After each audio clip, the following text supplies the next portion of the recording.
everybody. Happy Hump Day, and welcome to another edition of On a Couch Talking Sports. As always, I'm Robbie. This is Kyle. Kyle, how you doing tonight? I'm doing fine, Robbie. How about you? I'm doing well. Good. Having a good day. That's so, tonight, what we wanted to do for tonight's episode was to discuss the sports that if we had our druthers, that we would most like to coach. Yes. No matter what level it may be. Yeah.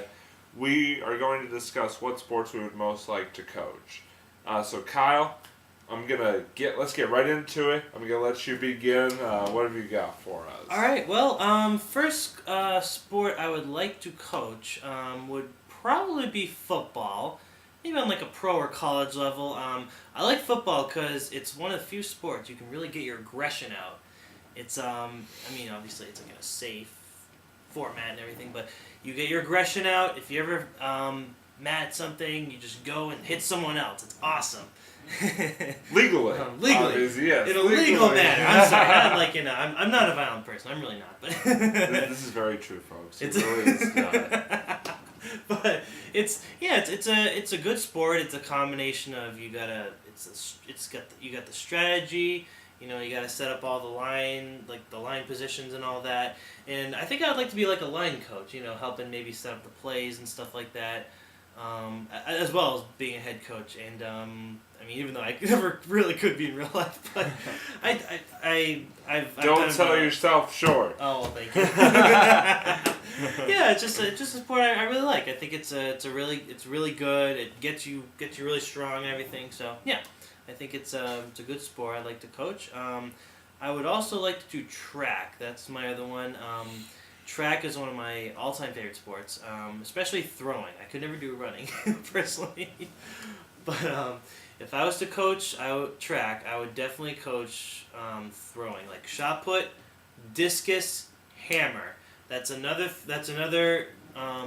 sport. You focus a lot on the upper body, like the movements. It's a lot of coordination, that one, actually.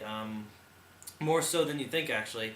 So yeah, I'd like to really kind of go, and I like the whole step-by-step process of the throwing. So I'd like to coach that to, maybe like a middle school, high school, college, maybe Olympic level. What do you think? That'd be cool. The Olympics is obviously the best of the best. So if you were able to get to that level, that'd be a pretty cool accomplishment. In that case, I would just drop everything and be like, sorry guys, I'm going to the Olympics. Oh yeah. But yeah, no, track. We see Kyle loses his job because he went to the Olympics.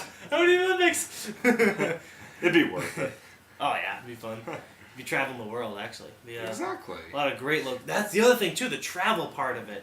Oh man. Some of the countries that they held the Olympics in are pretty cool. Yeah, like Beijing, Sydney, London, all the really great, yeah. all the great cities of the world. Yeah, definitely. It's definitely a sport worth coaching, I'd say. I agree. And my last one, because it's one of the greatest workouts I think that anyone could ever do, because it works out every aspect of your body, I would like to coach swimming. I agree. I see where you're coming from.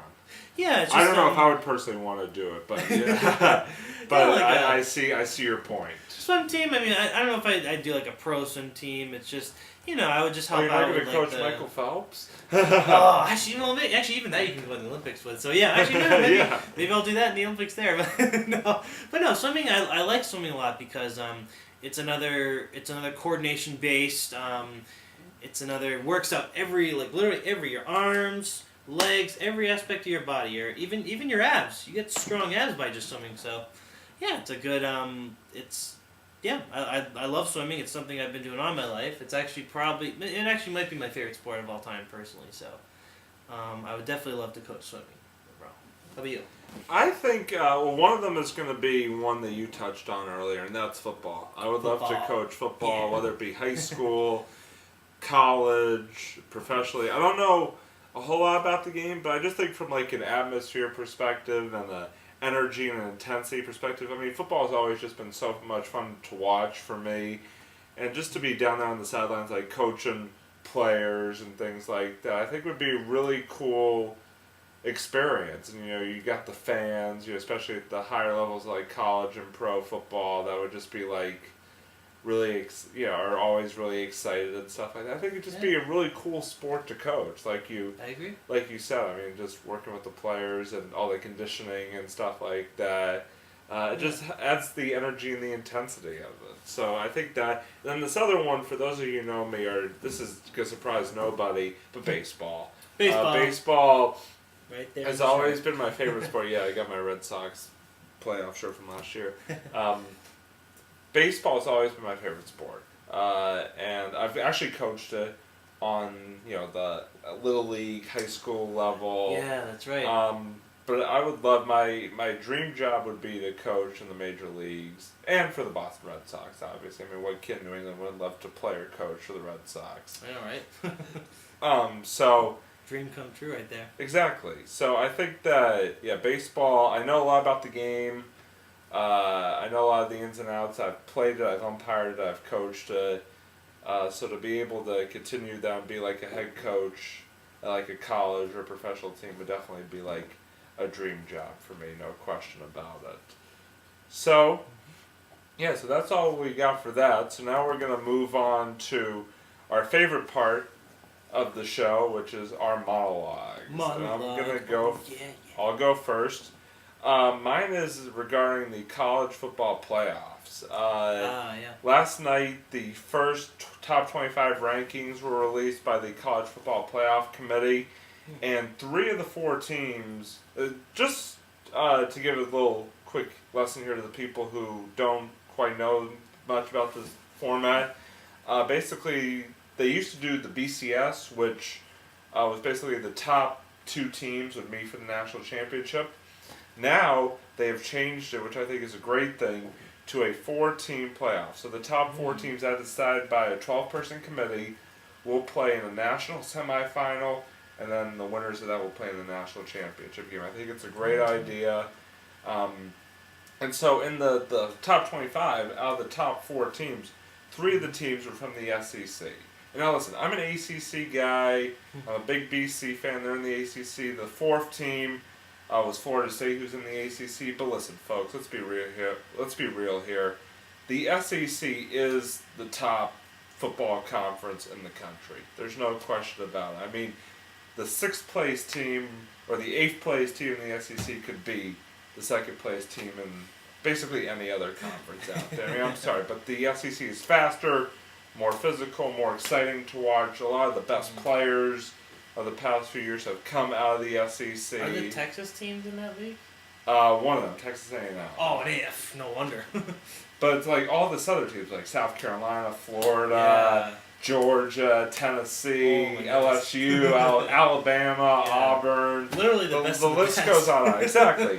I mean, if you look at the last few years, the SEC has dominated in terms of national championships. Alabama's won a few, LSU, Florida. It's just crazy how many national championships over the past 10 years the SEC has won. But my main point is this, getting back to it, is that people are going to complain that, this team should not be in the top 4, this team should be. But that's to be expected of anything. It was the same way in the BCS. It'd be the same way if it was an 8-team playoff. It'd be the same way if it was a 16-team playoff. Yeah. Here's the bottom line, folks. You can't put every single team in the playoffs. For March Madness and college basketball, that's one thing, because it's the top 65 teams. But for football, they're doing the best they can, and 4 teams is better than what they had before. So, just keep that in mind, when you're thinking about arguing, what team should be in there. It's like, if your team were to get in, there's going to be another team that's going to be arguing. And so, arguing about it's going to make no difference because it's going to be what it's going to be. So that's my main point on that. So, that's my stance on it. Kyle, I'm going to turn it over to you now. What have you got for us? All right, well, this is just a quick message for all you teachers out there. Now, this is coming from a teacher myself. And I gotta say, now this is kind of going back to the theme of our episode, coaching. If you are teaching at usually like an elementary school or even preschool, I'm sure preschool, elementary, high school, college, middle school, all those grades. Definitely, if you ever get the chance, if there's a sport that you really like, whether maybe you play it on the side, maybe you've played it in the past before, if there's a sport you really like, I say go be a coach. And especially if you are a good teacher, if you can get kids to understand the subjects in school and everything, if you can help them out with the places with the things that they're struggling in, then you should become a coach. You really should. I mean, I've known plenty of people in the past from the schools I went to, like teachers, guidance counselors who were coaches, and it's not and not all because of the extra money. It's because they really liked it. They really liked the sport, and I say if you really like a sport, you should definitely try out being a coach. I agree. I think that's a really good point because a lot of times the best teachers are coaches and the best coaches are teachers, and it really gives the teachers or the coach a great opportunity to sort of bond with their student athletes on a more personal level. Yeah. It gives them sort of a different aspect to their relationship. Yeah, a different side. Exactly. So I think that's a really good point you brought up. And I thank you for making it. Oh, thank you. So before we sign off, we got one more thing we need to touch on here. As some of you may know, for those of you who don't know, we are coming up on our 1-year anniversary of On a Couch Talking Sport. I know it's shocking that it's been 1 year. We were talking about it earlier. It doesn't feel like that long. It really doesn't. It feels like we just started yesterday. But pretty much. It's been about a year. So for our next episode, time and date to be determined. Yeah. We still have to work out the logistics. Yeah, we still have to work out the logistics. But for our next episode, we're going to do our 1-year anniversary special / fan appreciation episode. Because you, the fans out there, are what make us go. You're the ones that make us keep coming back to do what we do. And, we couldn't have done it without you. So we appreciate you. From the bottom of our hearts, we thank you. And to show that thanks and appreciation, we're gonna have a little contest. If you follow us if you like us on Facebook, and if you don't, you should, because you're just lame. We're kind of a big deal. Yeah, we're kind of a big deal. But if you like us on Facebook, keep an eye out, because over the next week or so, we are going to be posting a status to officially announce our contest, which is going to be that if you like that status, you're going to have 1 day to like it. If you like that status within the day, you press the like button, you'll be entered into a drawing. And the winner of the drawing will have the opportunity to be on, as a special guest, on this couch for our 1-year anniversary or a different special. couch, depending on where I'm not sure where we're going to wherever, either here or somewhere else. Yeah, we'll figure it out. Whatever happens. Yes. Like we said, we're working out the logistics, but either way, you'll be on the show. You will be on a couch talking sports for our 1-year anniversary special, and you will get to pick the topic. So, which is pretty exciting. Oh yeah.